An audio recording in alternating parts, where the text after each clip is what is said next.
Caríssimos irmãos, muito boa noite. Que a paz e a harmonia esteja presente na vida de cada um nesta noite de Evangelho.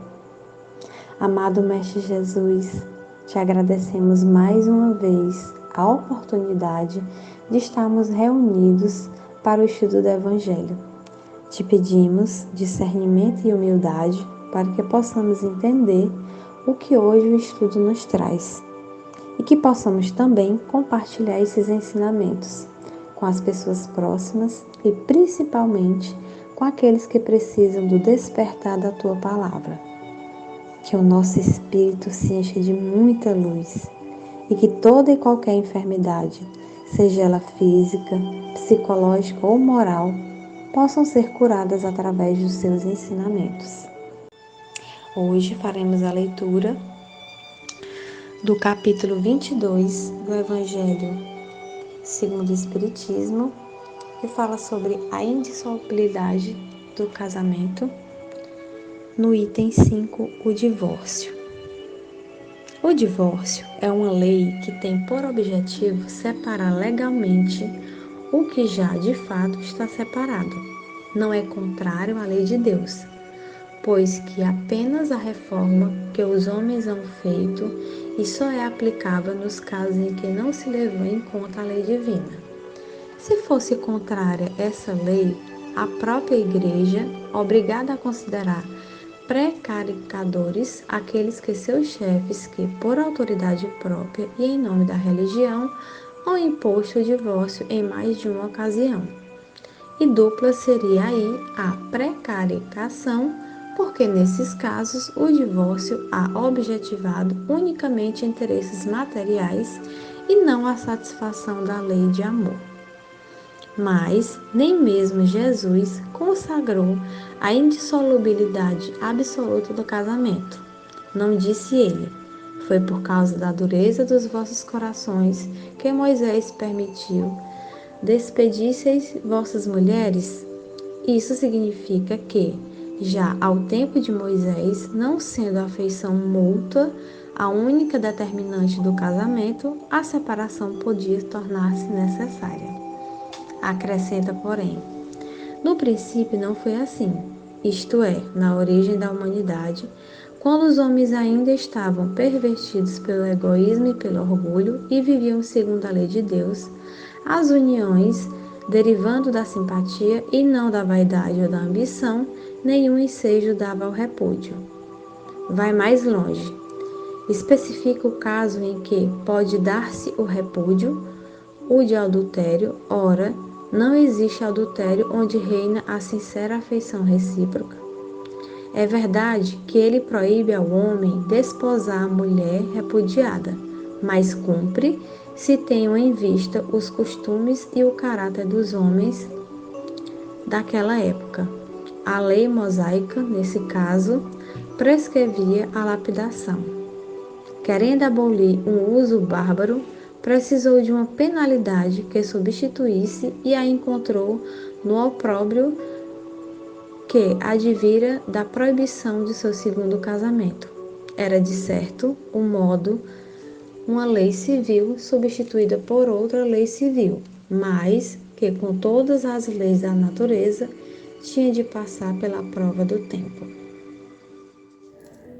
Interessante atentarmos para esse trecho do Evangelho, porque o divórcio, ele é regido pelas leis humanas.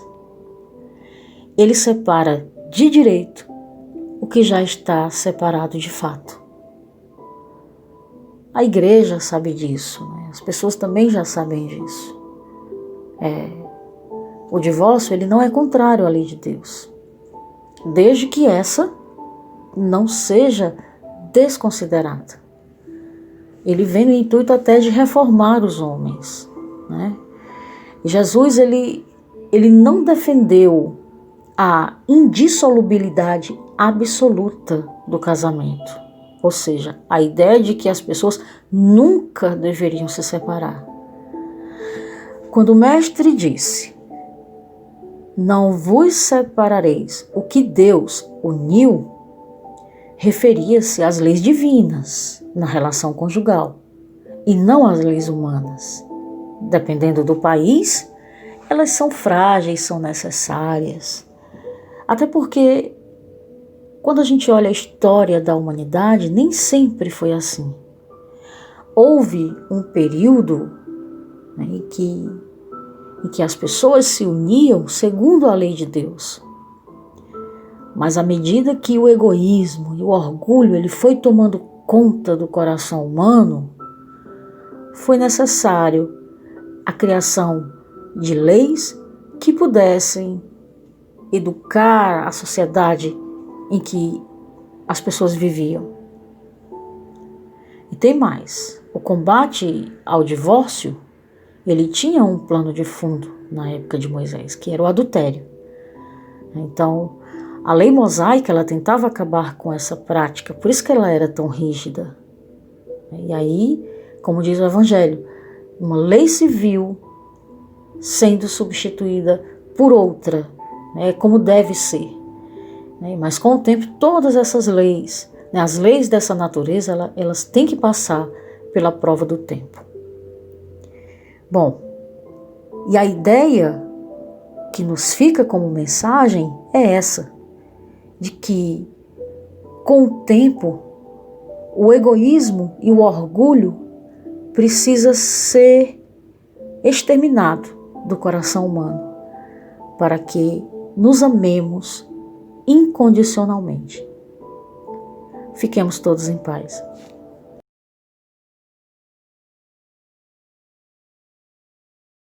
Estamos aqui mais uma vez elevando o nosso pensamento a Jesus e toda a espiritualidade divina. Pedimos a eles, pelos nossos irmãozinhos, que estão necessitados de prece, pelos enfermos, que estão no leito dos hospitais, pelos governantes e líderes religiosos, pelos profissionais de saúde, pelos coveiros, pelos barqueiros, pelos nossos irmãozinhos de rua e por todos aqueles que necessitam de prece. Que a paz do Divino Mestre os envolva a cada um, pelos nossos irmãozinhos suicidas que saíram deste mundo pela porta errada, mas que somos nós para julgá-las. Que a paz do Divino Mestre os envolva com muito bálsamo, com muito amor e a proteção divina. Que a paz do Senhor e que a luz do Senhor os envolva. E assim seja, te agradecemos por tudo, Mestre. Muito obrigado e fica conosco hoje, que assim seja.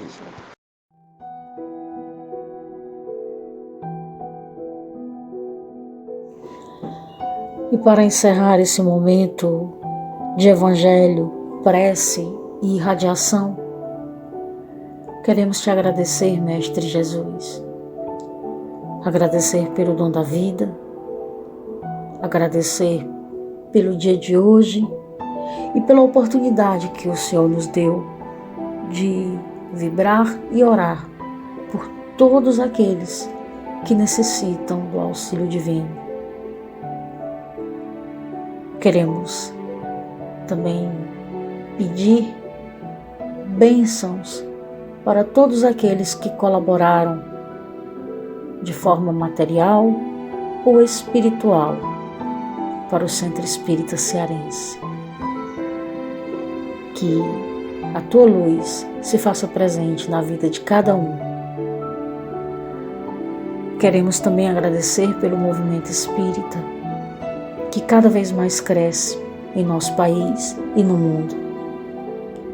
E aproveitamos a oportunidade para pedirmos: faz-nos, Senhor Jesus, sempre instrumentos de tua paz. Dá-nos orientação para as nossas ações diárias.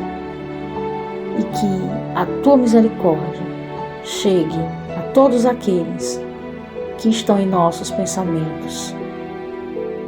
Aproveitamos e pedimos, nesse momento, a fluidificação das águas de nossas casas. Que as energias balsâmicas nos proporcionem a cura material e espiritual conforme a nossa necessidade. E assim, terminamos esse momento, na certeza de que a promessa divina é nosso propósito e desejando que a tua paz permaneça em nós e que assim seja.